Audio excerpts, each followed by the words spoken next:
ಶ್ರೀ ಗುರುಗಣಾಧಿಪತಯೇ ನಮಃ.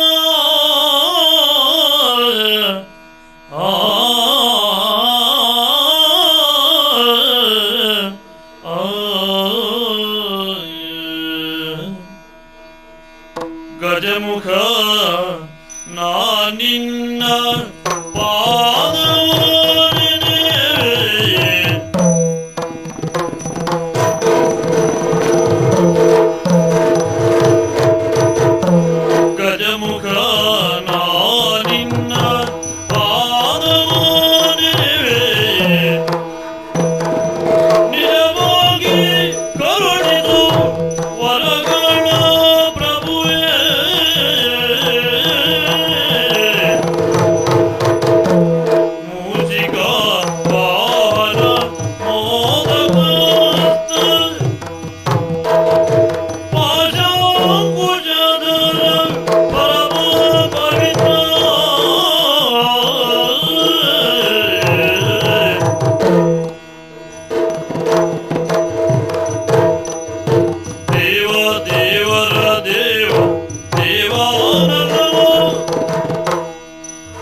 ಚಕ್ರಾದ್ಯಮರ ರಿಂಗಿರಗಿ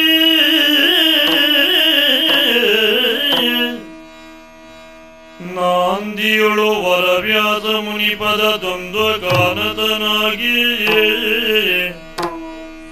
ನಾಂದಿಯೊಳು ವರವ್ಯಾಸ ಮುನಿಪದ ದ್ವಂದ್ವ ಗಾನತನಾಗಿ ಕವಿಗಳ ಸಂದಡಿಗೆ ಬಲ ಬಂದು ಬೇಡುವೆ ನೀ ಕಥಾಮೃತವ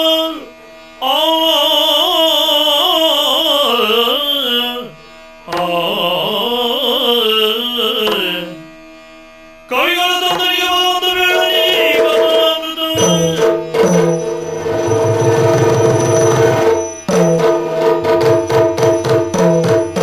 ಮೆರವ ಕಟಪ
ಸಾಕ್ಷಾತ್ ನಾರಾಯಣ ದೇವರೇ ಬ್ರಹ್ಮವಂಶರಾಮ ರಾಮರಾಮರಾಗಿ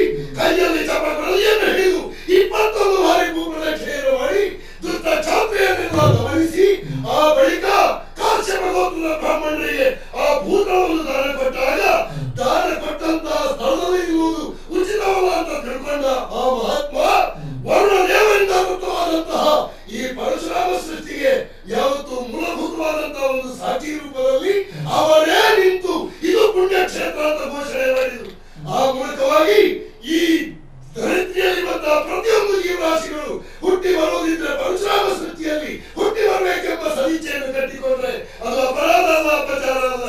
ಕಾಗೆ ಕೋಗಿಲೆಯಾಗಿ ಮೃಗ ಪಕ್ಷಿಯಾಗಿ ಹುಟ್ಟಿ ಬರುವುದಿದ್ರು ಈ ನೆಲದ ಪುಣ್ಯ ವಿಶೇಷವಂತೆ. ಅಂತಹ ಈ ಜಾಗದಲ್ಲಿ ಕಟಪಾಡಿಯ ಅರಸನಾಗಿ ಸುಕ್ಷೇಮಿಯಾಗಿ ಪ್ರಜಾರಂಜಕರಾಗಿ ಈ ರಾಜ್ಯವನ್ನು ಆಡಳಿತ ಮಾಡಿಕೊಂಡು ಬಂದಿದ್ದೇವೆ ಎಂಬಲ್ಲಿಗೆ ಮನಸ್ಸಿಗೆ ಇರುವ ತೃಪ್ತಿ. ಆದರೆ ಊರಿಗೆ ಅರಸರಾದ್ರೆ ಮಾತ್ರ ಸಾಲದು. ಸಾಂಸಾರಿಕವಾಗಿ ನೋಡುವುದಿದ್ರೆ ಶ್ಯಾಮಲೆಯನ್ನು ಕೈ ಹಿಡಿದು ಅವಳ ಮೂಲಕವಾಗಿ 2 ಪುತ್ರರತ್ನಗಳನ್ನು ಪಡೆದಂತಹ ಭಾಗ್ಯವಂತ ನಾನು. ರಾಗಿ ಕೀರ್ತಿಗಳೆಂಬ ಉಭಯ ಮಕ್ಕಳು ನನ್ನ ಜೀವನದ 2 ಅಕ್ಷಿಗಳಂತೆ ಇರುವಂತಹ ಅವರನ್ನು ಗುರುಕುಲಕ್ಕೆ ಕಳುಹಿಸಿಕೊಟ್ಟವರಿದ್ದಾರೆ. ಸಾಂಸಾರಿಕವಾಗಿ ಅವರು ನೆಮ್ಮದಿ ಇದೆ. ಹಾಗೆಂತ ಎಲ್ಲಾ ವಿಚಾರದಲ್ಲಿ ತೃಪ್ತಿಯನ್ನು ಪಟ್ಟಂತಹ ನಾನು ರಾಜಕೀಯ ವಿಚಾರದಲ್ಲಿ ಗಮನ ಹರಿಸಿದ್ರೆ ಏನಂತ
ಅಪ್ಪಣೆಯನ್ನು ಕೇಳಿ ಓಡೋಡಿ ಬಂದಿದ್ದೇನೆ.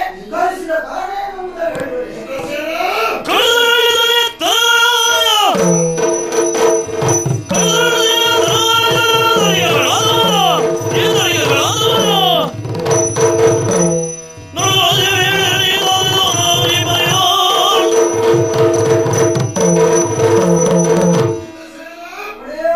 ಇನ್ನೊಬ್ಬರಿಗೆ ಕೆಡುಕು ಮಾಡಲಿಕ್ಕಿಲ್ಲ ಎನ್ನುವ ರೀತಿಯಲ್ಲಿ ನಾವು ಕೂತ್ಕೊಳ್ಬಹುದು.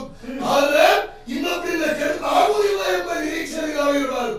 ಅದನ್ನೇ ನಡೀತಲ್ಲ, ಎಲ್ಲೋ ಇದ್ದಂತಹ ಕಾಡ ಕಳ್ಳರಲ್ಲ ನಾಡನ್ನು ಮುತ್ತುವುದರ ಜೊತೆಗೆ ನಮ್ಮಲ್ಲಿರುವಂತಹ ಅಮೂಲ್ಯ ವಸ್ತುಗಳನ್ನೆಲ್ಲ ದರೋಡೆ ಮಾಡ್ತಾ ಇದ್ದಾರಂತೆ, ಅವರಿಗೆ ಪ್ರವೇಶ ಮಾಡಲಿದ್ದಾರಂತೆ. ಈ ಬಗ್ಗೆ ಏನು ನಿನ್ನ ಅಭಿಪ್ರಾಯ?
ಮಾಡುದು ಹೇಳಿ ಅವ ಕಳ್ಳತನ ಮಾಡುವಾಗೆಲ್ಲ ಒಂದೆರಡು ಸಲ ಇಟ್ಟಿದ್ದೇನೆ ಅವನನ್ನು.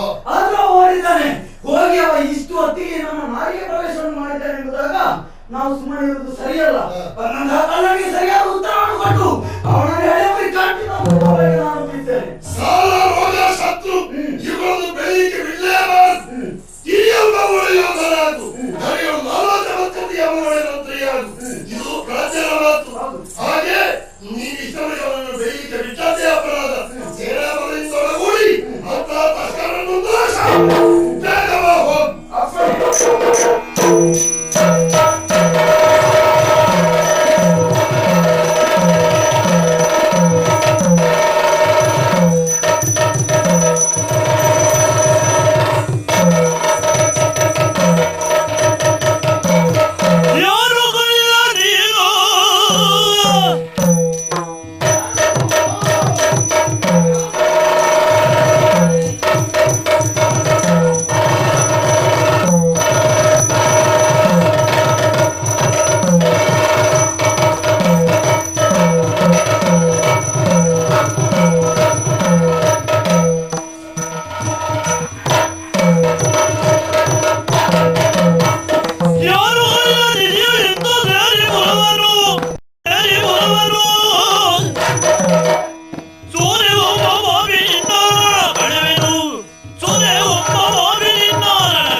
ಬರುವುದಕ್ಕೆ ಕಾರಣ ಉಂಟು.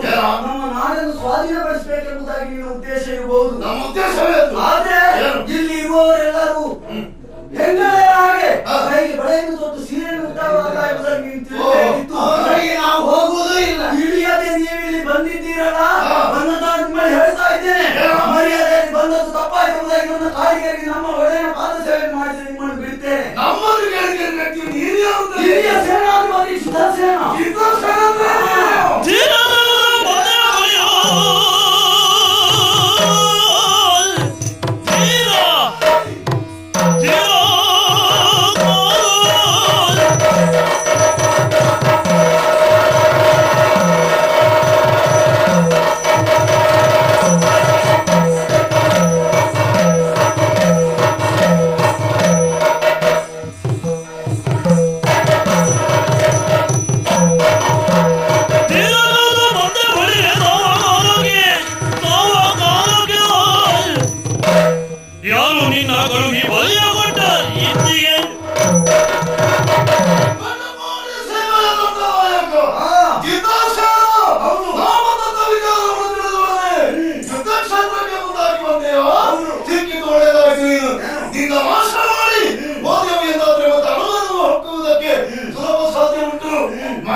ನಾನು ಇಷ್ಟವಾಗಿದ್ದೇನೆ. ಬುದ್ಧಿಯನ್ನು ಹೇಳಿದ್ದೇನೆ. ಯಾಕೆ ಗೊತ್ತಾ? ನನ್ನ ಬುದ್ಧಿಯ ಮಾತು ಅರ್ಥ ಆಗ್ತದೆ ಎಂಬ ಉದ್ದೇಶದಿಂದ ಹೇಳಿದ್ದೇನೆ. ಮೂರ್ಖನಿಗೆ ಮೂರ್ಖಾಳ ಬುದ್ಧಿ ಹೇಳಿದ್ರು ಗೋರ್ಖಳ ಮೇಲೆ ಮನಸ್ಸಿರುವಂತ ಮರ್ಯಾದೆ ಹೇಳ್ತೇನೆ. ನಿಮಗೆ ಬುದ್ಧಿಯ ಮಾತು ಅರ್ಥ ಆಗುದಿಲ್ಲ. ನಿಮಗೆ ಬುದ್ಧಿ ಗೊತ್ತಾಗಿತ್ತು. ನಾವು ನಮ್ಮ ಅಪ್ಪ ಬುದ್ಧಿ ಹೇಳಿದ್ರು ಕೇಳಿದ ಮಕ್ಕಳಲ್ಲ. ಮತ್ತೆ ನೀನು ಹೇಳಿದ್ದೀನಿ ಅಪ್ಪನ ಅಪ್ಪ ಮಾತಿಗೆ ಬೆಲೆ ಕೊಡು.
ಕೆಣಕಲೆಂತಿವರನಾನಿಜಿಯಲಿ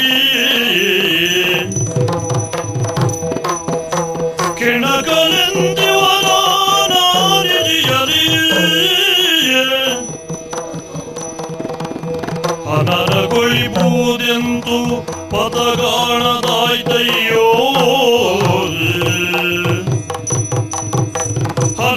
ಹನರಗೊಳಿಬುವುದೆಂದು ಪದಗಾಣದಾಯ್ತಯ್ಯೋ ರಣಗಾನಗಳುಗುವೆನೀಗ ಅಯ್ಯೋ ಶಿವನೇ, ಎಂಥ ವಿಪರ್ಯಾಸ! ವೀರ ಸೇನಾಧಿಜಿತ ಸೇನ ಒಂದೊಮ್ಮೆ ಮುನಿದರೆ ಹೋದಾದ್ರೆ ಮುಕ್ಕಣ್ಣರನ್ನೇ ದಿಸೆಗೆಸಬಲ್ಲಂತಹ ಅಪ್ರತಿಮ ವೀರ ರಣಕಣದಲ್ಲಿ ಕಾಲ ಮೃತ್ಯುವಿಲ್ಲದ ವೈರಾಟ ಮಾಡಬಲ್ಲಂತಹ ಕೆಚ್ಚೆದೆಯ ಭಂಟ ಸಮರ ಕ್ಷೇತ್ರದಲ್ಲಿ ಯಥಚಿತ್ ಕಣ್ಣರ ಕೈಯಲ್ಲಿ ಸತ್ತು ಹೋದರಂತೆ. ಕಾಲದ ವೈಪರೀತ್ಯವೋ ಅಲ್ಲ ನಾನು ಪೂರ್ವದಲ್ಲಿ ಮಾಡಿದಂತಹ ಪಾಪದ ಫಲವೋ ಎಂಬಂತೆ ಈ ಸ್ಥಿತಿ ಬಂದು ಹೋಯ್ತಲ್ಲ. ಒಂದೊಮ್ಮೆ ನಮ್ಮ ಈ ಸೇನಾಧ್ಯಕ್ಷ ಪದವಿಯನ್ನು ಅಲಂಕರಿಸಿ ಹತ್ತಿರಲಿಲ್ಲ ಮಾತ್ರ ಹೇಳಿದ್ದ. ಯುದ್ಧ ಕ್ಷೇತ್ರಗಳಿಗೆ ತಾಯಿಯ ಬಳಿಯು ಜಿತೇನ ಲಭ್ಯತೆ ಲಕ್ಷ್ಮಿ ಹತೇನಾಪಿ ಸುರಾಂಗಣ ಕ್ಷಣ ವಿಧ್ವಂಸಿನಿ ಕಾಯೇ ಕಾ ಚಿಂತಾಮಣಿ. ಇದು ಧ್ಯೇಯವಾಕ್ಯ ಅಂತ ಹೇಳಿದ ಆ ಜಿತಸೇನ ಹಿಡಿದ ಮೇಲೆ ಆ ತಸ್ಕರನ್ನು ಎದುರಿಸುವರು ಯಾರು?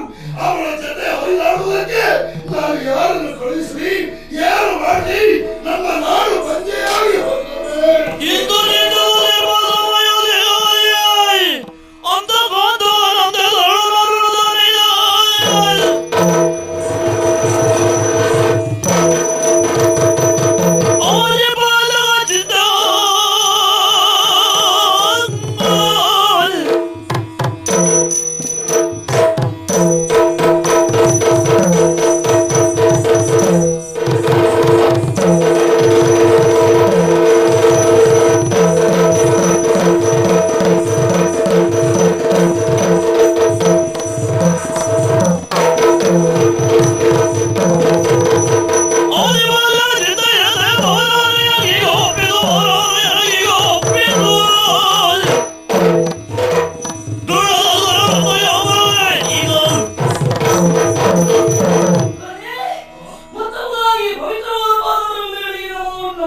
ಆಯುಷ್ಮಾನ್ ಭವ. ಇಲ್ಲಿ ನಡೆದಂತಹ ಎಲ್ಲಾ ವಿಚಾರವನ್ನು ಕೇಳಿ ತಿಳಿದೆ ಓಡೋಡಿ ಈ ಆಸ್ಥಾನಕ್ಕೆ ಬರೋದಕ್ಕೆ ಅವಕಾಶವನ್ನು ಕೇಳಿ ಬಂದಿದ್ದೇನೆ. ಪ್ರಭು, ಏನಪ್ಪ? ನಮ್ಮ ದಳಪತಿ ಜಿತೇಂದ್ರನನ್ನು ದುಷ್ಟರು ಕೊಂದರೆ ಎಂಬುದಾಗಿ ಯೋಚಿಸುವ ಅವಶ್ಯಕತೆ ಇಲ್ಲ. ನನಗೊಂದು ಅವಕಾಶವನ್ನು ಕೊಟ್ಟೆ ಬಂದಂತಹ ಗಣರನ್ನು ಸೆರೆ ಹಿಡಿದು ಎಡತರುತ್ತೇನೆ. ಅವಕಾಶವನ್ನು ಕೊಡಿ ನನಗೆ. ಏನಪ್ಪ? ದಿಟ್ಟ ಬಾಲಕ ನೀನು ಗಟ್ಟಿಗಾರಗುರು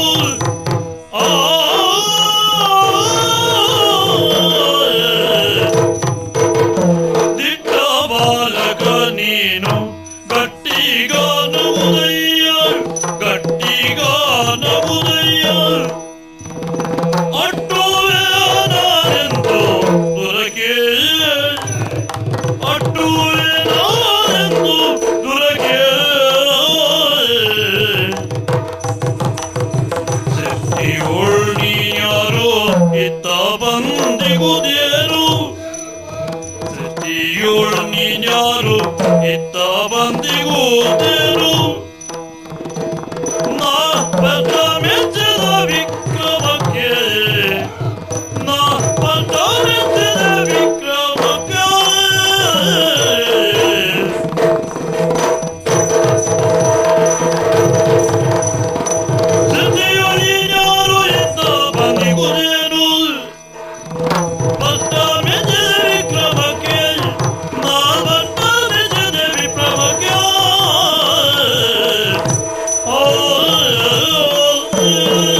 ಋಷಿಗಳಿಗೆ ದಾರಿಗಳಿಗೆ ಜನ್ಮ ಕೊಟ್ಟಂತಹ ಪಾವನ ಮಣ್ಣು. ಹೌದು. ಈ ಪಾವನ ಭೂಮಿಯಲ್ಲಿ ಏಕಸ್ತಿತ್ವವನ್ನು ಹುಳವಾದರೂ ಕೂಡ ತನ್ನ ಸ್ವಾಭಿಮಾನವನ್ನು ಉಳಿಸಿಕೊಳ್ಳುವುದಕ್ಕೆ ಪ್ರಯತ್ನ ಪಡ್ತದಂತೆ. ಆದ್ದರಿಂದ ಈ ಜಗತ್ತಿನಲ್ಲಿರುವಂತಹ ಎಲ್ಲಾ ರಾಷ್ಟ್ರಗಳಲ್ಲಿಯೂ ನಗಲ್ತಕ್ಕಂತಹ ಈ ಭಾರತ ಖಂಡ, ಅದರಲ್ಲಿಯೂ ನಮ್ಮ ಪಾವನ ಪರಶುರಾಮ ಸೃಷ್ಟಿ ಅಂತ ಈ ಪುಣ್ಯ ಕ್ಷೇತ್ರದಲ್ಲಿ ನಿನ್ನಂತಹ ಇದ್ರೆ ಅಪಚಾರ ಅಲ್ಲ ಮಗನೇ. ಆದ್ರೆ ನೋಡ್ತಾ ಇದ್ದೇನೆ, ಪ್ರಾಯದಲ್ಲಿ ಇನ್ನೂ ಚಿಕ್ಕವ. ಹೌದು. ಮುಖವನ್ನು ನೋಡ್ತೇನೆ, ಉದಿಸಿ ಬರುವಂತಹ ಬಾಲ ಭಾಸ್ಕರನ ಸ್ಥಿತಿಯಲ್ಲಿದೆ ನಿನ್ನ ತೇಜೋಮಯವಾದಂತಹ ಕಾಂತಿಮಯವಾದಂತಹ ಮುಖ. ಈ ಹಿಂದೆ ನಾನು ಕಂಡದ್ದಿಲ್ಲ. ಹಾಗೆಂದು ಬಂದು ನಾನು ರಕ್ಷಣೆ ಮಾಡ್ತೇನೆ ಅಂತ ಹೇಳ್ತೀಯಲ್ಲ, ಇಷ್ಟು ಸಣ್ಣ ಹುಡುಗ ಮಲ್ಲಿಗೆಯ ಮೊಗ್ಗಿನಿಂದಿರುವರೇ ಕರಿ ಬಂಡೆಯ ಹೆಬ್ಬಂಡೆ ಅಂತ ಇದ್ದಂತಹ ಆ ನಮ್ಮ ಗೀತಾಸೇನನ್ನು ಕೊಂದ ವಿಕ್ರಮಿಗಳವರು ಅಂತಹ ಆ ವಿಕಟ ವಿರೋಧಿಗಳಾದಂತಹ ವಿಘ್ನ ಸಂತೋಷಿಗಳಾದಂತಹ ಅವರ ಸಮಕ್ಷಮಕ್ಕೆ ನಿನ್ನ ನೆಂತು ದುರ್ಲಿವರೇ ಏನ್ ಮಾಡಿ ಆದೀತ ನಿನ್ನಿಂದ ನೀನು ಯಾರುತ್ತೇನೆ ಗೊತ್ತಾಗಲಿಲ್ಲ. ಬೆಳೆದ ನಿಮ್ಮಯ ನೆಲದೊಳು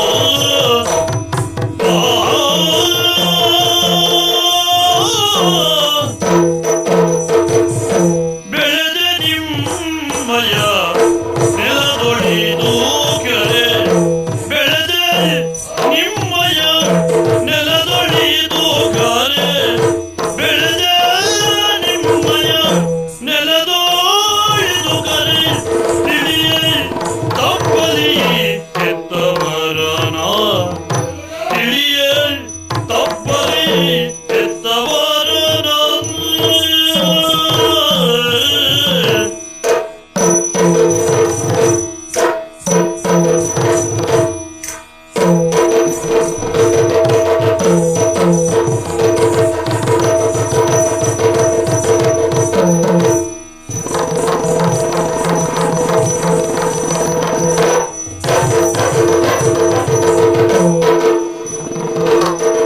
ನಾವಿದಲಿ ಜನ ನಾಗನೆಂಬರು ಕಳುಹಿಎಂದು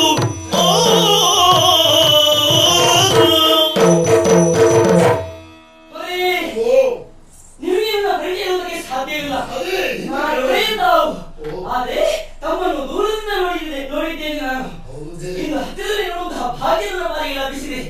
ಸ್ವಾಮಿ, ಇದೇ ಮಣ್ಣಿನಲ್ಲಿ ಹುಟ್ಟಿ ಬೆಳೆದಂತಹ ಯುವಕ ನಾನು. ಇದೇ ಊರಿನಲ್ಲಿ. ಹೌದು. ಕಂದ, ಏನು ಸ್ವಾಮಿ?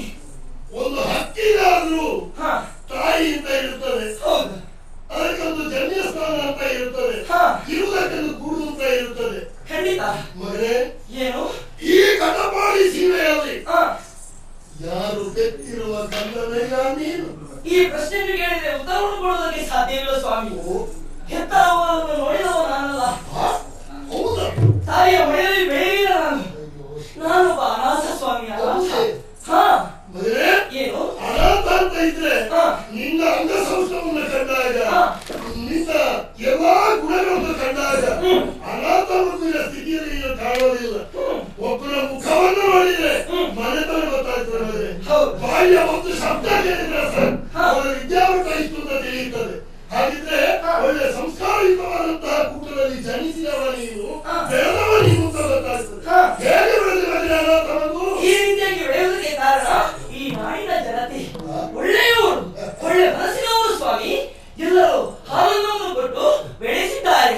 ಅಷ್ಟು ಮಾತ್ರವಲ್ಲ, ವಿದ್ಯೆಯನ್ನು ಕಲಿಯುವುದಕ್ಕೆ ಅವಕಾಶವನ್ನು ಮಾಡಿಕೊಟ್ಟಿದ್ದೇನೆ. ನಮ್ಮ ಪರಶುರಾಮ ಸೃಷ್ಟಿಯಲ್ಲಿರುವ ದೊಡ್ಡ ಗುಣ ಅದು. ಏನು? ಯಾವ ಹೊತ್ತಿನಲ್ಲಿಯೂ ಮನೆ ಬಾಗಿಲು ತೆರೆದೇ ಇರ್ತದೆ ನೋಡಿ. ಹೌದು. ಬಂದವರಿಗೆ ಬಾಯಾರಿಕೆ ಕೊಟ್ಟು ಹಸಿವಾದವರಿಗೆ ಊಟ ಕೊಡುವಂತಹ ಒಂದು ಕ್ರಮ ಅಂತ ಇರುವುದಿದ್ರೆ ಅದು ಈ ಪರಶುರಾಮ ಸೃಷ್ಟಿಯಲ್ಲಿ. ಇನ್ನು ಉತ್ತರಕ್ಕೆ ಹೋದ್ರೆ ಈ ದಿನ ಬಾಗಿಲು ಹಾಕಿಕೊಂಡಿರುವ ಮನೆಯಲ್ಲಿ ಕಾಣ್ತೇವೆ ನಾವು.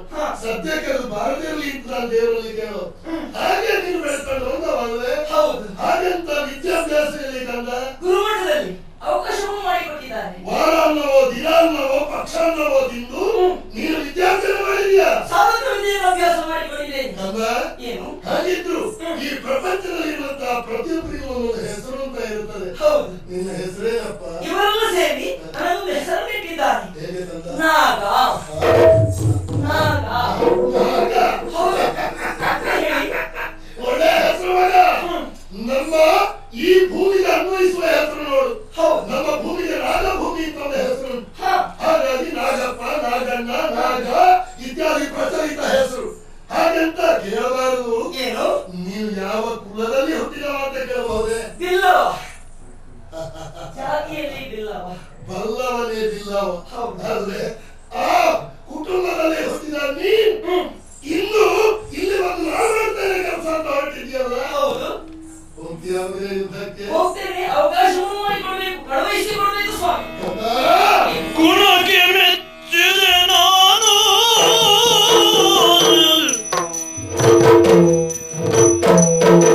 ಗುಣಕ್ಕೆ ಮೆಚ್ಚಿದೆ ನಿನಗೆ ಇಳೆಯಳು ಜೋಡಿಲ್ಲ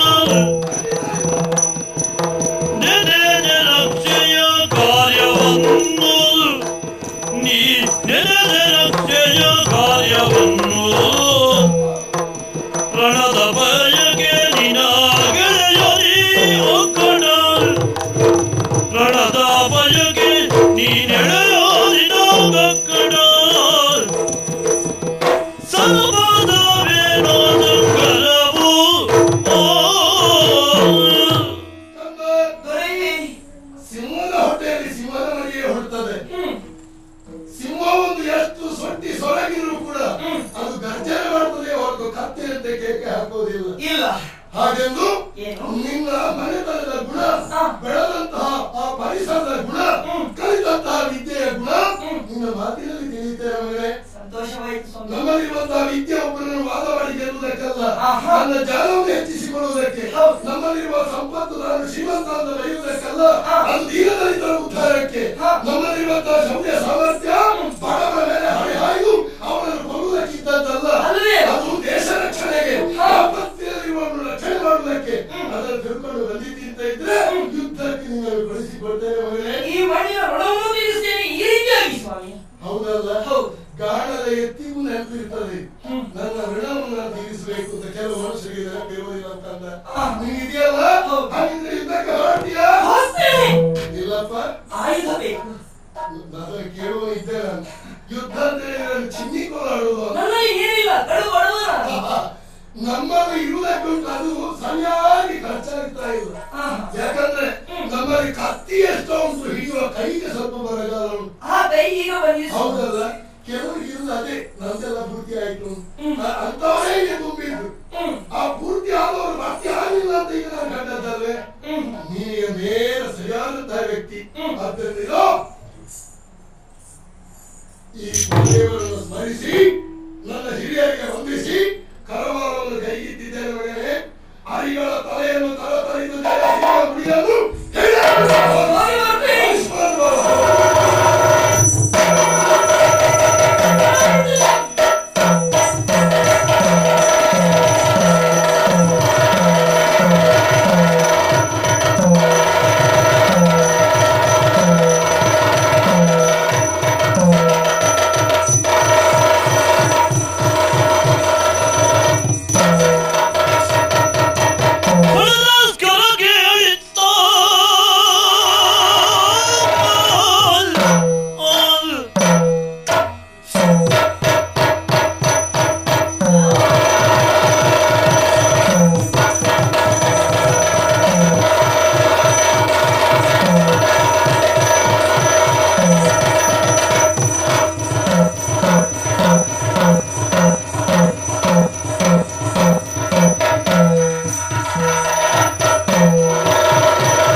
ಅವನು ಒಪ್ಪುವುದಿಲ್ಲ. ಒಪ್ಪದಿಲ್ಲ ಆಗುವುದಿಲ್ಲ ಸರಿ.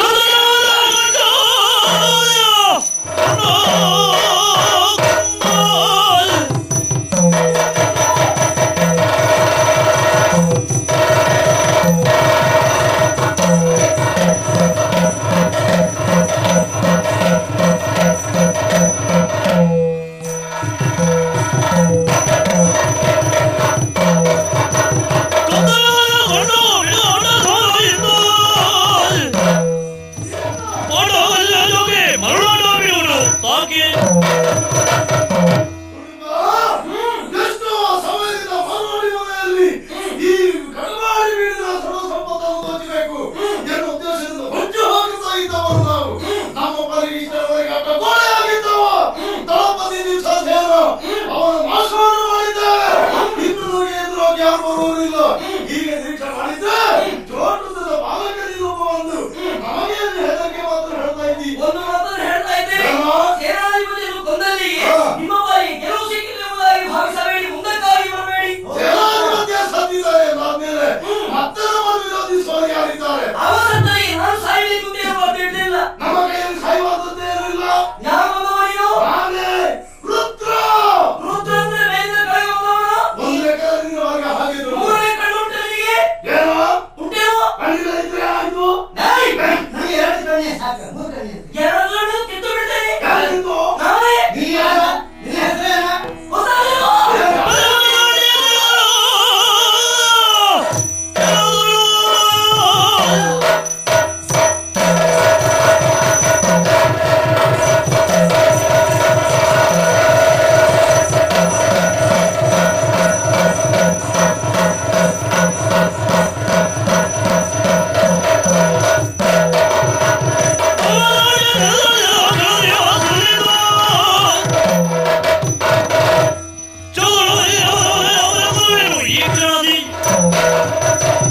ಏನು? ಕಳ್ಳ ಕದಿಮರೆ? ಕಳ್ಳವ ಎಂಬುದಾಗಿ ತಾತ್ಸಾರ ಮಾಡ್ತಾ ಇದ್ದೀರಾ? ಅದೇನು ದೊಡ್ಡವನ ನೀನು? ನಿಮ್ಮ ಮುಂದೆ ಇನ್ನೂ ಸಾಮಾನ್ಯ ಎಂಬುದಾಗಿ ಭಾವಿಸಬೇಡಿ. ಇವನು ರುದ್ರ. ಈ ಒಬ್ಬನಿಗೆ ನಾಗ ಸರಿ ಸಾಟಿ ಎಂಬುದಾಗಿ ಬಂದಿದ್ದೇನೆ. ನನ್ನ ಕುತ್ತಿಗೆಯಲ್ಲಿ ಇರುವುದು ನಾಗ. ಬುದ್ಧಿಯಲ್ಲಿ ಬಿಗಿದು ಬಿಟ್ರೆ ನಿಗದಿ ಬಿಟ್ಟಿಗೆ ಸತ್ತು ಸತ್ತ ನೀವು ಅವಕಾಶ ಕೊಟ್ಟೆವು. ಅವಕಾಶ ಮಾಡಿದ್ರೆ ಉತ್ತಮದ ಬಿಟ್ಟು ಇಲ್ಲಿಗೆ ಯಾಕೆ ಬಂದೆ ನೀನು? ನೀನು ಸಾಹಿತ್ಯ ಬದುಕ್ತೀಯ. ನಿನ್ನನ್ನು ಕೊಳ್ಳೋದಿದ್ದಲ್ಲ, ಅದು ಸಾಯುವುದಿಲ್ಲ. ಏಯ್, ಕಾಲು ಹಿಡಿದು ಅಭ್ಯಾಸವೇ ಇಲ್ಲ. ಅದು ಹೇಳ್ತೇನೆ ನಾನು. ನೆಲಕ್ಕಪ್ಪರಿಸುವುದೇ ನಮ್ಮ ಜಾಯಮಾನವಾಗಿದೆ. ಹೌದಾ? ಹಾ. ಈ ಕ್ಷೇತ್ರದಲ್ಲಿ ನೀನು ನಾನು ಎಂಬುದನ್ನು ನೋಡೋಣ. ತೀರ್ಮಾನಿಸುವ.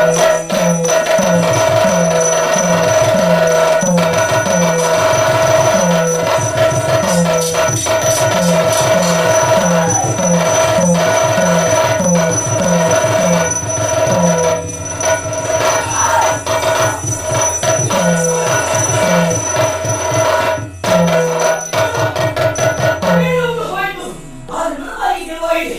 ಕೈಗೆ ಸಿಕ್ಕಿಲ್ಲ. ಓಡಿ ಹೋಗಿದ್ದಾರೆ. ಈ ವಿಚಾರವನ್ನು ನಮ್ಮ ಒಡೆಯನಿಗೆ ತಿಳಿಸಬೇಕಾಗಿದೆ. ಆದಷ್ಟು ಬೇಗ ಅರಮನೆಯತ್ತ ಹೋಗ್ತೇವಂತೆ.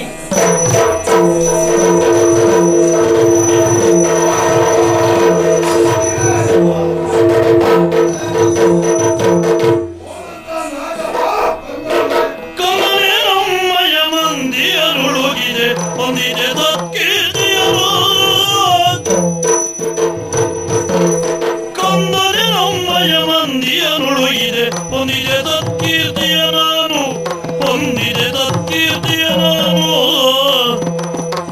ಮುಂದದೆಯ ತಿರಿ ಮುಂದದೆಯನು ಬಿಡಿ ತೊಂದರೆ ಉಳಯದನವೇ ನೀನು.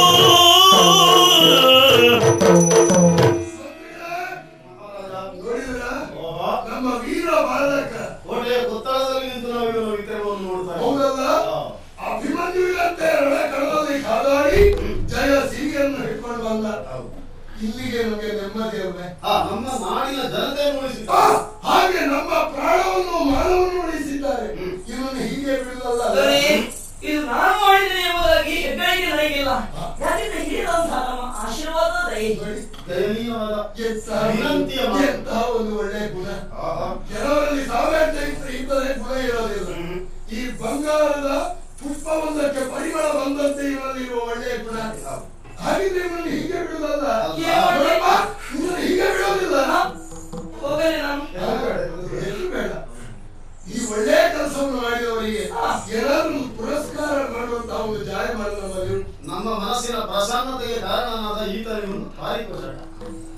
ಸಾಕು ಮಂತ್ರಿ. ಅದ್ದೂರಿಯಲ್ಲಿ ಸನ್ಮಾನ.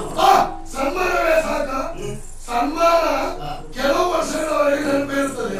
ಆಮೇಲೆ ಆ ಕೊಟ್ಟ ವಸ್ತುಗಳು ಹೊರತಾಗಿಯೋ ಹರಿದು ಹೋದ ಮೇಲೆ ಅದನ್ನು ನೆನಪು ಮಾಡಿಸಿ ಹೋಗ್ತದೆ. ಶಾಶ್ವತವಾಗಿ ಇವನು ಇವತ್ತ ಒಳ್ಳೆಯ ಗುಣ ಸಾಮರ್ಥ್ಯ ಇದೆಲ್ಲ ಬಳಕೆ ಆಗುವ ರೀತಿಯಲ್ಲಿ ನಾವು ಇವನು ಉಳಿಸಿಕೊಳ್ಬೇಕು. ಅಂದ್ರೆ ಬೇರೇನಿಲ್ಲ, ಹೇಗಿದ್ದು ನಮ್ಮ ಸೇನಾಧಿಕಾರಿ ಸತ್ತಿದ್ದಾರೆ ನೋಡಿ. ಹೌದು, ಅದೊಂದು ಅಧಿಕಾರ ಇದೆಯಲ್ಲ, ಅದನ್ನೇ ಇವನಿಗೆ ಕೊಟ್ಟರೆ ಏನು? ಸೇನಾಧಿಕಾರ ಇವನಿಗೆ ಮಹಾರಾಜ ಸಮಂಜಸ. ಜ್ಞಾನಿ ಧರ್ಮಣ ಮಂತ್ರಿ ಯೋಚಿಸಿ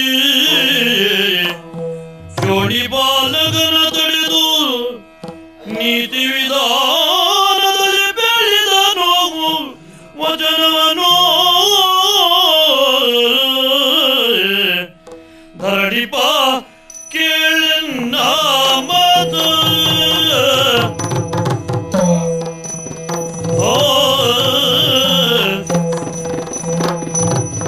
ಧರಣಿಪ ಕೇಳಿಂದ ಮಾತ ನಾನು ಹೊರೆಯುವೆ ನೀತಿ ಯಥಾರ್ಥ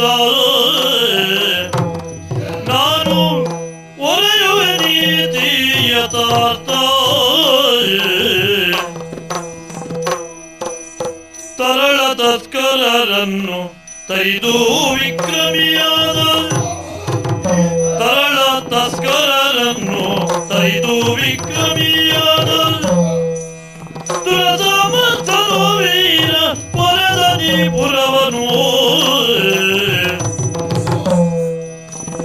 ಧರಣಿಪ ಕೇಳನ್ನ ಮಾತು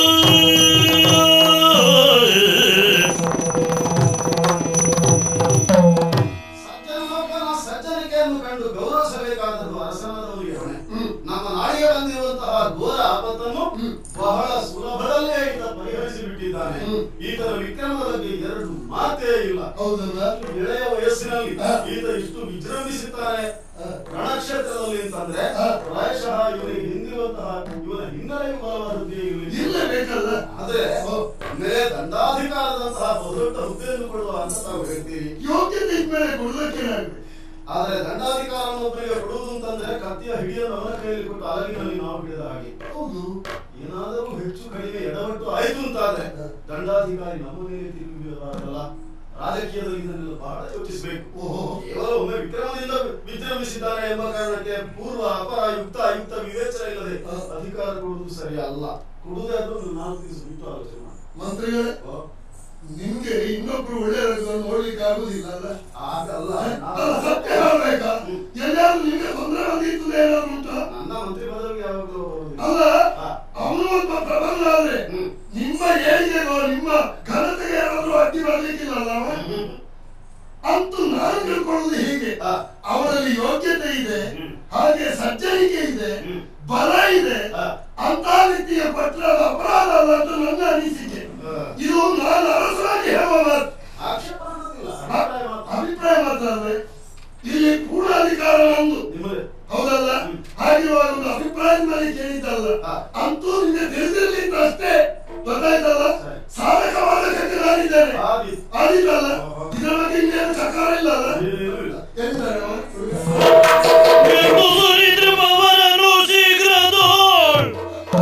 ಅಂದು ಧರಿಸಿದ ಖಡ್ಗ ಮುಗುಟವಲ್ ಚಂದದಳು ತೊಡಿಸುತ್ತ ಗತಿಯ ನಿತ್ತನಾಕ್ಷಣದಿ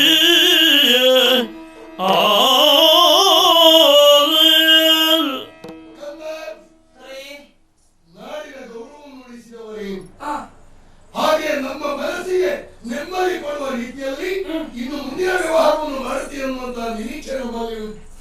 ಮಂತ್ರಿಗಳೇ ಏನಿದ್ರು ಕೂಡ ತಣ್ಣೀರನ್ನಾದ್ರೂ ತಣಿಸಿ ಕುಡಿಯುವ ಜಾಯಮಾನ ಉಳ್ಳವರು, ಪ್ರತಿಯೊಂದನ್ನು ವಿಮರ್ಶಾತ್ಮಕ ದೃಷ್ಟಿಯಿಂದ ನೋಡುವರು, ಹೌದಲ್ಲ? ಅಂತವರ ಸಲಹೆ ಸೂಚನೆಯನ್ನು ತೆಗೆದುಕೊಂಡ್ರೆ ನೀವು ಹೊರುವಂತಹ ಭಾರ ನಿನ್ನದು ಭಾರ ಅನಿಸ್ಲಿಕ್ಕಿಲ್ಲ. ಖಂಡಿತ ಹಿರಿಯರಾದಂತಹ ತಾವು ಹೇಳಿದ ಮಾತು ಸರಿಯಾಗಿ ಇದೆ. ಸಣ್ಣ ವಯಸ್ಸಿನವ ನಾನು ಈ ಸೇನಾಧಿಪತಿಯ ಪಟ್ಟವನ್ನು ನಾನು ಹೊತ್ತುಕೊಳ್ಳುವುದೇ ಇದು ನನ್ನಿಂದ ಸಾಧ್ಯವಿದೆ. ನನಗೆ ಯಾವುದು ಬೇಡ, ಸ್ವಾತಿಯಾಗಿ ಬರಲಿಲ್ಲ. ಹೌದಾ? ಒಂದು ಕೆಲಸದ ಬಗ್ಗೆ ಯಾರಿಗೆ ಹೆದರಿಕೆ ಉಂಟು ಸರಿಯಾಗಿ ಮಾಡ್ತಾರೆ ಅಂತ ಉದ್ದೇಶವನ್ನು ಅದು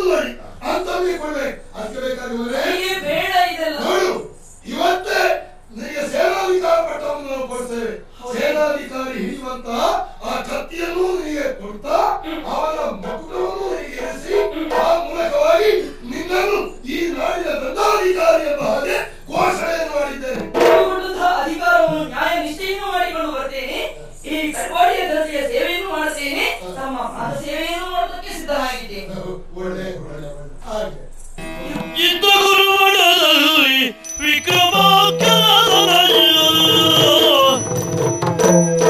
ಇದ್ದ ಗುರುಮಠದಲ್ಲಿ ವಿಕ್ರಮಾಖ್ಯನಾದನಯ್ಯ. ಉತ್ತಮರು ರವಿವರ್ಮ ಕೀರ್ತಿ ವರ್ಮಗಳು.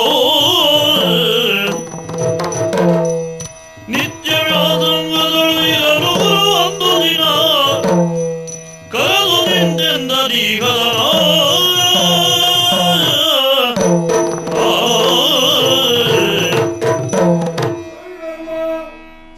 ಕೀರ್ತಿ ವರ್ಮ, ನೀವು ಸಾಮಾನ್ಯದವರ ಮಕ್ಕಳಲ್ಲ, ರಾಜಕುಮಾರರು. ನೀವು ಕಡುಮಾಡಿಯ ಅರಸು ವಿಕ್ರಮವರ್ಮ ಅವರ ಮಕ್ಕಳಾದಂತಹ ನಿಮ್ಮನ್ನು ನಿಮ್ಮ ತಂದೆಯೇ ಇಲ್ಲಿವರೆಗೆ ಕರ್ಕೊಂಡು ಬಂದು ಗುರುಗಳೇ ನಿಮ್ಮಲ್ಲಿದ್ದಂತಹ ವಿದ್ಯೆಯನ್ನೆಲ್ಲರಿಗೆ ಹೇಳಿಕೊಡ್ಬೇಕೆಂಬುದಾಗಿ ಹೇಳಿದ್ದಾರೆ.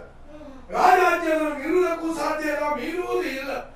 ಆದ್ರೆ ಕೆಲವು ಸಮಯ ಆಯ್ತು ನೀವು ಇಲ್ಲಿಗೆ ಬಂದು 3 ತಿಂಗಳಿಗೋ 6 ತಿಂಗಳಿಗೋ ನಾನು ಹೇಳಿಕೊಟ್ಟರೆ ಎಷ್ಟು ನಿಮಗೆ ಬರ್ತದೆ ಎಂಬುದನ್ನು ಪರೀಕ್ಷೆ ಮಾಡಬೇಕು. ಅದು ನನ್ನ ಕರ್ತವ್ಯ. ಇವತ್ತು ಹಾಗೆ ನಿಮ್ಮಿಬ್ಬರನ್ನು ಪರೀಕ್ಷೆ ಮಾಡಬೇಕೆಂಬುದಾಗಿ ಇಲ್ಲಿಗೆ ಕರೆದಿದ್ದೇನೆ. ನೋಡು ಮಕ್ಕಳೇ, ಪರಿಗೆದೆ ಮಕ್ಕಳೆ ದೂರದ ಗಂಡನು ಕುರಿಯಿರಿದು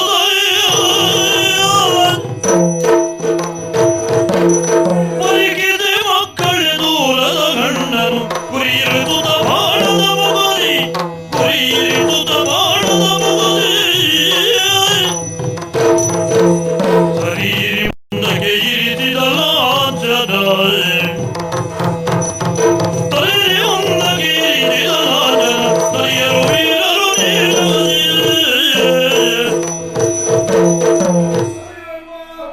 ಕೀರ್ತಿ ವರ್ಮ, ಇವತ್ತು ಯಾವ ಪರೀಕ್ಷೆ ಗೊತ್ತಾ? ಬಾಣ ಪ್ರಯೋಗ ಮಾಡುವುದರಲ್ಲಿ ಎಷ್ಟು ನೀವು ಕಲ್ತಿದ್ದೀರಿ, ಹೇಳಿಕೊಟ್ಟರೆ ಎಷ್ಟು ಬರ್ತಾರೆ ಎಂಬುದು ಅದೇ ಪರೀಕ್ಷೆ ಇವತ್ತು. ನೋಡಿ ಹೇಳಿ, ನೋಡಿ. ಓ, ಅಲ್ಲೊಂದು ಮರ ಉಂಟಲ್ಲ, ಆ ಮರದಲ್ಲಿ ಒಂದು ರೆಂಬೆಯಲ್ಲಿ ನೋಡು 5 ಹಣ್ಣು ಉಂಟು. ಅದರ ಮೇಲೆ ಒಂದು ಹಕ್ಕಿ ಉಂಟು. ಆ ಹಕ್ಕಿಯ ಕಣ್ಣಿಗೆ ಬಾಣ ಪ್ರಯೋಗ ಮಾಡಬೇಕು. ನೋಡೋಣ.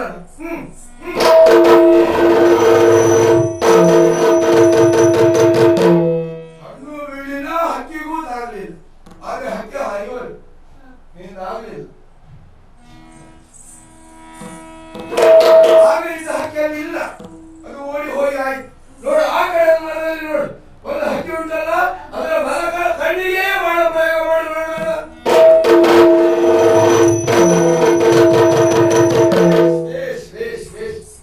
ಮಗು, ನೀನು ಹಿರಿಯವ, ಅವ ಕಿರಿಯವ.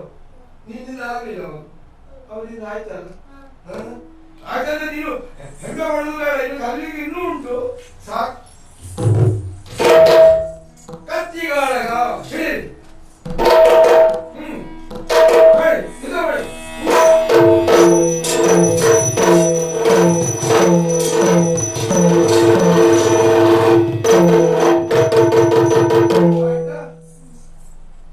ಬಾಣ ಪ್ರಯೋಗ ಮಾಡಿ ನಿನ್ನಿಂದ ಆಗ್ಲಿಲ್ಲ.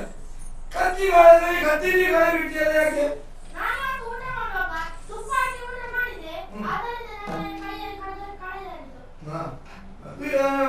ಹೇಳುದು ಎಲ್ಲಿಯೋ ಕೇಳಿದ್ದಾರೆ, ಹೇಳುದು ಬಿಡು. ನೀನು ಯಾವಾಗ ಕಲಿಯುವಾಗ ಅವನಿಗಿಂತ ನೀನು ಹಿರಿಯ ಅಲ್ವಾ?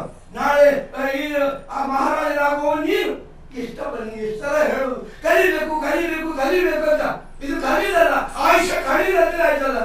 ನಿನ್ನಂತರ ಕೆಲವರಲ್ಲಿ ಬಂದು ಹೋಗಿದ್ದಾರೆ, ಕಲಿಬೇಕಂತ ಬರುವುದು ಆಯುಷ್ಯ ಕಾಲಗಳು ಹೋಗುದಂತ. ಬೇಸರ ಮಾಡಬೇಡ. ಇವತ್ತಲ್ಲ ನಾಳೆ ಆದ್ರೂ ಬಂದಿದ್ದು ಪ್ರಯತ್ನ ಪಡ್ಬೇಕು ಮಗ. ಪ್ರಯತ್ನ ಪಡ್ಬೇಕಾದ್ರೆ ನಿಮ್ಮ ಕರ್ತವ್ಯ.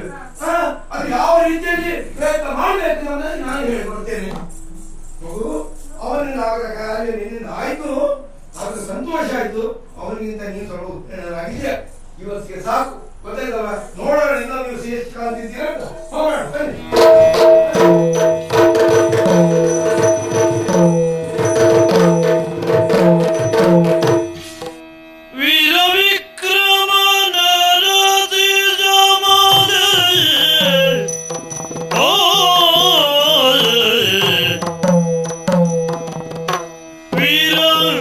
ವಿಕ್ರಮನ ರಾಜಿ ಜಾಮನೆ ಸೇ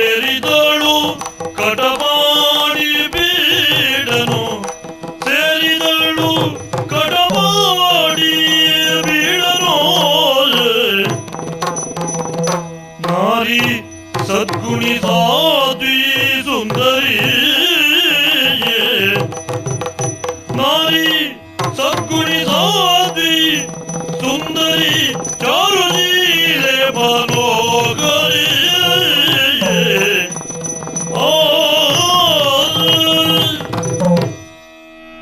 ಹೆಣ್ಣೊಬ್ಬಳ ಜೀವನ ಸಾರ್ಥಕವಾಗಬೇಕಾದರೆ ಸತ್ಸಂತಾನವನ್ನು ಆಕೆ ಪಡೆಯಬೇಕಂತೆ.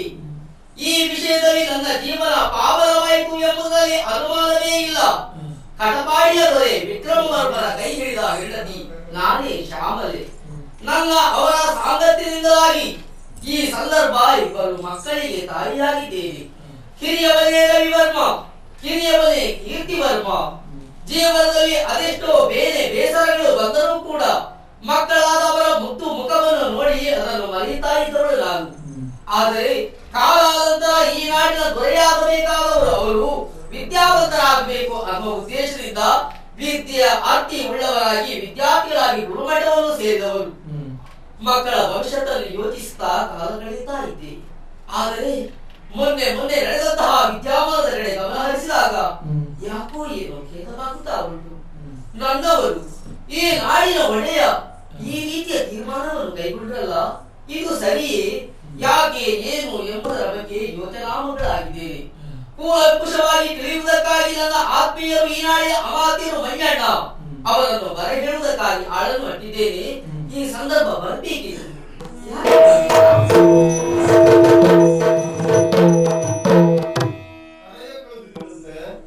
ಕಾರಣ ಏನು ಅಂತ ಅರ್ಥ ಆಗಿಲ್ಲ. ಚಂದವಾದುದೇ ಸಜೀವ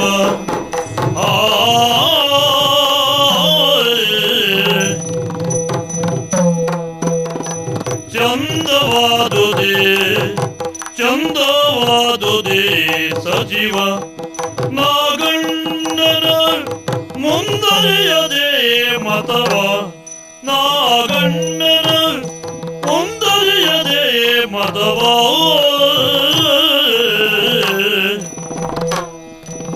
ಒಂದೇ ಮತದಲ್ಲಿ ಸೇರಿದರುವರು ಚಂದದಿ ಹುಸೇನಾರಿ ಪೀಠವ ಒಂದೇ ಮತದಲ್ಲಿ ಸೇರಿದರುವರು ಚಂದದಲ್ಲಿ ಸೇನಾನಿ ಪೀಠವ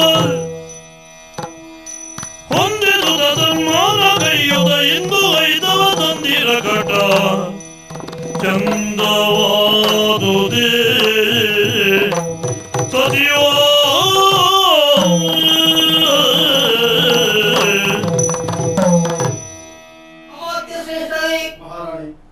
ಈ ನಾಡಿನ ಸದಾ ಏಳಿಗೆಯನ್ನು ಬಯಸುವವರು ತಾವು. ಯಾವುದೇ ಒಂದು ವಿಷಯದಲ್ಲಿ ಕಾರ್ಯೋನ್ಮುಖವಾಗಬೇಕಾದ್ರೆ ಸರಿಯಾಗಿ ಆಲೋಚಿಸಿ ಆಮೇಲೆ ನಿರ್ಧಾರವನ್ನು ಕೈಗೊಳ್ಳಬಹುದು. ನೀವು ಈ ವಿಷಯದಲ್ಲಿ ತಪ್ಪಿಬಿಟ್ಟರೆ ಯಾವ ವಿಷಯ ಅಂತ ಅರ್ಥ ಆಗಿಲ್ಲ. ಮೊನ್ನೆ ನಡೆದಂತಹ ಪ್ರಕರಣ ತತ್ಕರ ದಾಳಿ ನಮ್ಮ ನಾಡಿಗಾಯಿತು. ನಮ್ಮ ನಾಡಿನ ಮಾನ ಮರ್ಯಾದೆ ಹೋಗುವಂತಹ ಪ್ರಸಂಗ ಸನ್ನಿಹಿತವಾದಾಗ ಯಾವನೋ ಒಬ್ಬ ನಾಗರೆನ್ನುವ ಯುವಕ ಕಳ್ಳರನ್ನು ಅಟ್ಟಿದ. ಈ ನಾಡನ್ನು ಸಂಪತ್ತನ್ನು ಶಾಶ್ವತವಾಗಿ ಉಳಿಸಿದ. ಅವನಲ್ಲಿರುವಂತಹ ಆ ಸಾಮರ್ಥ್ಯವನ್ನು ಮೆಚ್ಚಿದ ಈ ನಾಡಿನ ಒಡೆಯ ಅವನಿಗೆ ಗಣಪತಿ ಪಟ್ಟವನ್ನು ಕಟ್ಟಿದ್ರಂತೆ.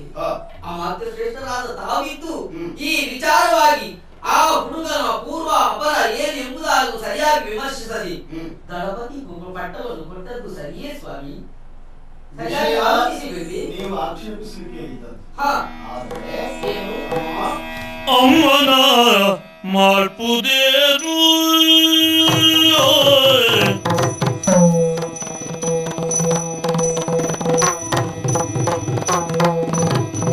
ಅಮ್ಮನ ಮಾಲ್ಪುದೇನು ಊರವರೆಲ್ಲ ಮಮ್ಮಲ ಮರುಗಲೇನೋ ಊರವರೆಲ್ಲ ಮಮ್ಮಲ ಮರುಗಲೇನೋ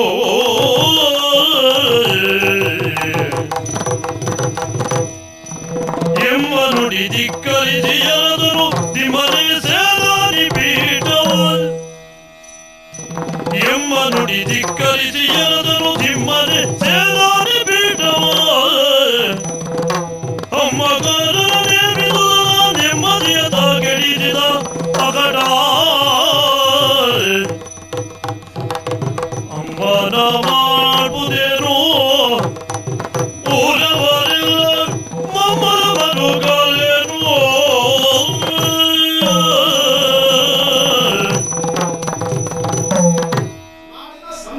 ಹೆಚ್ಚಾಗಿ ನಾಡಿನ ಒಳಿತಿನ ಬಗ್ಗೆ ಕಾಳಜಿ ಇರಿಸಿಕೊಂಡದ್ದು ನೀವು ಸರಿ, ಹ ಅಥವಾ ಆಸ್ಥಾನದಲ್ಲಿ ಅರಸನಿಗೆ ಸರಿಯಾದ ಮಂತ್ರಾಲೋಚನೆಯನ್ನು ಕೊಡಬಲ್ಲ ನಾನಿರುತ್ತಾ ಆಡಳಿತ ಯಂತ್ರದಲ್ಲಿ ಏನಾದ್ರೂ ಹೆಚ್ಚು ಕಡಿಮೆ ಆದಾಗ ಕೇಳುವುದಕ್ಕೂ ನೀವು ಇದ್ದವರೇ. ನೀವಂತ ಏನು ನಾಡಿನ ಸಾಮಾನ್ಯ ಪ್ರಜೆಯಾದರೂ ಆಕ್ಷೇಪಿಸಬಹುದಾಗಿದೆ, ಅವನ ಅಭಿಪ್ರಾಯವನ್ನು ಮುಂದಿಡಬಹುದಾಗಿದೆ. ನಾಗನ ವಿಕ್ರಮದ ವಿಚಾರದಲ್ಲಿ ಆತ ತಸ್ಕರರನ್ನು ಓಡಿಸಿದ ವೈಖರಿಯಲ್ಲಿ ನಾನು ಸ್ವಲ್ಪ ಮಟ್ಟಿನ ಅನುಮಾನವನ್ನು ಮೊದಲೇ ತಳೆದಿದ್ದೆ. ಏನೋ ನಾನು ಕೊಟ್ಟ ಹಾಗೆ ಮಾಡ್ತೇನೆ, ನೀನು ತಿಂದ ಹಾಗೆ ಮಾಡು ಎಂಬ ಹಾಗೆ ಯುದ್ಧ ನಡೆದಿತ್ತು ಅಲ್ಲದೆ ಒಬ್ಬ ಹುಡುಗ ಅಷ್ಟೂ ಮಂದಿ ಕಳ್ಳರನ್ನು ಹೊಡೆದು ಓಡಿಸುವುದು ಅಸಂಭವನೀಯವಾಗಿತ್ತು. ಬಂಜೆಯ ಮಗನೊಬ್ಬ ಮೊಲದ ಕೊಂಬುಗಳನ್ನು ಹಿಡಿದು ಹೋಗುತ್ತಿರುವುದನ್ನು ಕುರುಡ ಕಂಡನೆಂದು ಮೂಗ ಹೇಳಿದಾಗ ಕಿವುಡ ಕೇಳಿದನಂತೆ. ಯಾರಾದ್ರೂ ನಂಬುವ ವಿಷಯವೇ? ಅಸಂಬದ್ಧವಾದ ಈ ವಾಕ್ಯದಲ್ಲಾದ್ರೂ ಸುಸಂಬದ್ಧತೆಯನ್ನು ಕಂಡುಕೊಳ್ಳಬಹುದಾಗಿದೆ. ಅಷ್ಟೂ ಮಂದಿ ಕಳ್ಳರನ್ನು ನಾಗನೊಬ್ಬನೇ ಓಡಿಸಿದ ಎಂಬಲ್ಲಿ ಸಂಬದ್ಧತೆಗೆ ಹತ್ತಿರ ಇಲ್ಲದೆ ಇದ್ದ ಸ್ಥಿತಿ ಇತ್ತು.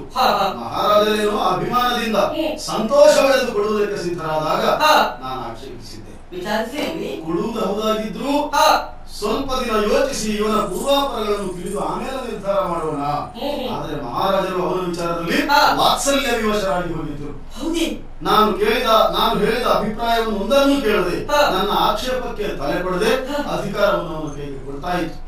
ದಂಡಾಧಿಕಾರವನ್ನು ಕೊಟ್ಟ ಮೇಲೆ ಆ ಮುಂದಿನ ದಿನಗಳಲ್ಲಿ ಆತನ ನಡತೆಗಳನ್ನೆಲ್ಲ ಗಮನಿಸಿದರೆ ಒಂದಲ್ಲ ಒಂದು ದಿನ ನಾಗನ ಕೈಯಲ್ಲಿದ್ದ ಕತ್ತಿ ಮಹಾರಾಜರ ಕತ್ತಿಗೆ ಬಂದರೂ ವಿಶೇಷ ಅಲ್ಲ ಅಂತ.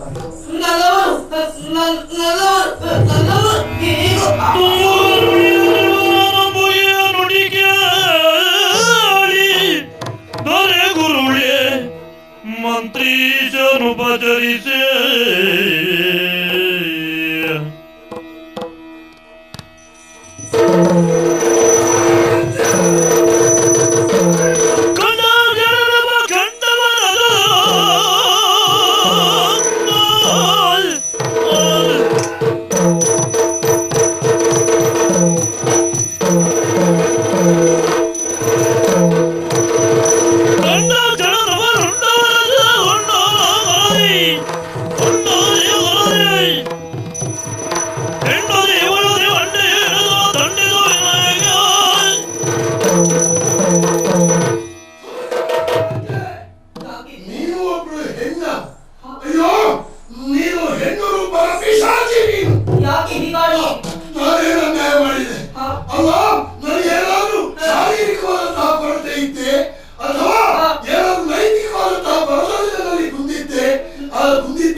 ಸತ್ಯ ಧರ್ಮದಿಂದ ನಡೆದಿದ್ದೇನೆ. ಇದು ನಿಮ್ಮ ಚರಣ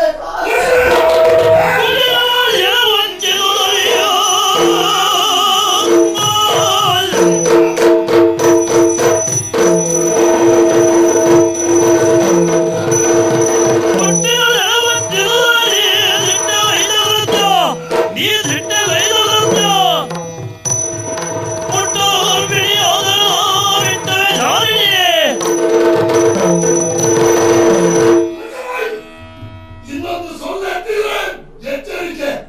ಯಾರನ್ನೇ ಮಾತಾಡ್ತಾ ಇದ್ದೀರಿ? ನನ್ನನ್ನು ಈ ರೀತಿಯಲ್ಲಿ ಚಿತ್ರಹಿಂಸೆ ಕೊಟ್ಟು ಕೊಡುವುದಕ್ಕೆ ಮನಸ್ಸಾದ್ರೆ ಬಂತು. ನನ್ನ ಮಾತನ್ನು ನಂಬಿ ಮಧ್ಯ ಮಾತಾಡ್ರೆ ಎಚ್ಚರ. ಯಾಕೆ ಈ ರೀತಿ ಹೌದೇನೆ? ನೀನು ಇರಬೇಕಾದಂತಹ ಕ್ರಮ ಹೇಗೆ? ನಿನ್ನ ನಡವಳಿಕೆ ಹೇಗಿರ್ಬೇಕು? ತಪ್ಪು ಕಣ್ಣನ್ನು ನಂಬ್ತದೆ, ಹಾಗೆ ನನ್ನ ಕಣ್ಣನ್ನು ನಾನು ನಂಬ್ತೇನೆ. ನಾನು ಕಣ್ಣಲ್ಲವೇ? ಇಲ್ಲಿ ಯಾರು ಇಲ್ಲದಂತಹ ಈ ಹೆಚ್ಚಿನ ಪ್ರದೇಶದಲ್ಲಿ ನಿಮ್ಮ ಈವರ ಈ ಸರಸ ಸಲ್ಲಾಪ ತುಂಬಿದ ಗರ್ಭಿಣಿ ಅದರ ಬಗ್ಗೆ ಸ್ವಲ್ಪ ಗಮನ ಬೇಕಿತ್ತು. ಆದ್ರೆ ನೀವು ಎಲ್ಲಿಯ ಗಮನ ಬರಬೇಕು? ಯಾವತ್ತಾದ್ರೂ ಒಮ್ಮೆ ಜಾರಿ ಬಿದ್ದ ಹೆಣ್ಣು ಎಂದಾದ್ರೂ ಸರಿಯಾಗುವುದುಂಟೆ? ಜಾರಿಯಾದವಳು ಜಾರಿಯೇ. ಆದ್ರೆ ತಲೆ ಕಡಿಯೋದಿಲ್ಲ. ಯಾಕೆ? ಈ ಕತ್ತಿಗೆ ಪಂಟಬಾರ್ದು. ಲೋಕದ ಹೆಣ್ಮಕ್ಳು ಇನ್ನು ಮುಂದೆ ನಿನ್ನಿಂದಾಗಿ ಪಾಠ ಕಲಿಬೇಕು. ಹೇಗೆ ಗೊತ್ತೇ? ಕೈ ಹಿಡಿದಂತಹ ಗಂಡನಿಗೆ ವಂಚನೆ ಮಾಡಿದಂತಹ ಹೆಣ್ಮಕ್ಳು ಸಮಾಜದಲ್ಲಿ ಯಾವ ರೀತಿಯಿಂದ ಕಷ್ಟಪಡ್ತಾರೆ ಎನ್ನುವುದನ್ನು ಜಗತ್ತು ಕಾಣಬೇಕು. ನಿನ್ನ ಶರೀರ ಅಂಗಾಂಗವೆಲ್ಲ ಹುಳಾಗಿ ನೀವು ಹೊಟ್ಟೆಗೆ ಆಸಾರವಿಲ್ಲದೆ, ನಿಲ್ಲುವುದಕ್ಕೆ ಸರಿಯಾದಂತಹ ವಸತಿ ಇಲ್ಲದೆ ನರಳುವುದನ್ನು ಬಾಕಿದ್ದ ಹೆಣ್ಮಕ್ಳು ಕಂಡು ಆ ಮೂಲಕ ಕಲ್ತುಕೊಳ್ಬೇಕು. ಇಲ್ಲಿ ಇರುವುದಕ್ಕೆ ನಿಮಗೆ ಯೋಗ್ಯತೆ ಇಲ್ಲ. ಪ್ರಶ್ನೆ ಇಲ್ಲ. ಯಾರಲ್ಲಿ ಇವರನ್ನು ಮಧ್ಯ ಕಾಣಿಗೆ ಮಂತ್ರಿ, ನಿನ್ನನ್ನು ಯೋಗ್ಯತಾವಂತ ತಿಳ್ಕೊಂಡೆ. ಗತಿಸಿದಂತಹ ನಮ್ಮ ಅಪ್ಪನ ರೀತಿಯಲ್ಲಿ ಗೌರವವನ್ನು ಕೊಡ್ತಾ ಇದ್ದೆ.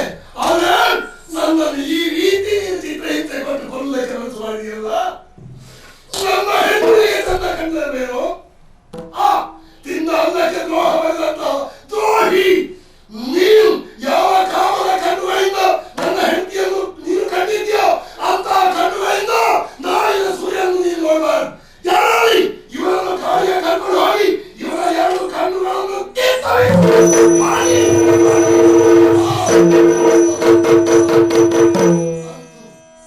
ಹೆಂಡತಿಯೊಬ್ಳು ಹಾಗಾದ್ರು ನಾಗರೊಬ್ಬನಲ್ಲದಿದ್ರೆ ನನ್ನ ಜೀವಿತದಲ್ಲಿ ಏನೆಲ್ಲ ನಡೆಯಲಿಕ್ಕಿತ್ತೋ ಏನು ಕೆಂಚು ಸಿಗುವಂತಹ ಪರಿಸ್ಥಿತಿ ನಂದಾಗ್ತಿ.